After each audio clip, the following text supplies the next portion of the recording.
Kom ons kyk nou nog 'n voorbeeld van Coulomb se wet. Reg. In die oorstaande diagram het ons 3 ladings wat 'n 90 grade hoek met mekaar maak. Daar's ons P en sy lading is plus 3 nanocoulomb. Hierso is S en sy lading is 0, nee, sy afstand is 0,003 meter van P af en sy lading is plus 2,5 nanocoulomb en dan 0,005 meter na regs is daar R met 'n lading van minus 4 nanocoulomb. En hulle wil basies die netto elektriese veld, nee, die netto krag. So wat is F net by S? Ja, so wat ons gaan doen is, kom ons teken net gou vinnig 'n vrye liggaampie van al die kragte op S. Daar's ons S en hy's positief en P is positief, so P stoot hom afwaarts. Daar is die krag van S van P op S. En dan R is negatief, so hy trek vir S in daai rigting.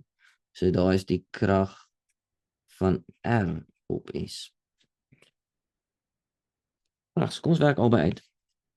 Die krag wat P op S uitoefen is K kie van S kie van P op R kwadraat. So daai is 9 maal 10 tot die mag 9 en dan 2,5 maal 10 tot die mag min 6 nanocoulomb is min 6 maal P wat 3 maal 10 tot die mag min 6 is. En die afstand is klaar in meter gegee, 0,003 kwadraat. As ek dit in my sakrekenaar intik, kry ek 7,5 maal 10 tot die mag min 3 Newton en dis afwaarts of suid. Okay, en dan werk ons die krag uit wat R op S het.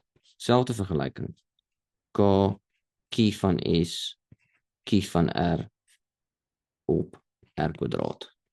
En dit is 9 maal 10 tot die mag 9. S is 2,5 maal 10 tot die mag min 6 en R is 4 maal 10 tot die mag min 6 en daai afstand is 0,005 kwadraat. Okay, so dit in jou sakrekenaar en dan kry ek 3,6 maal 10 tot die mag min 3 Newton en dis na regs of oos.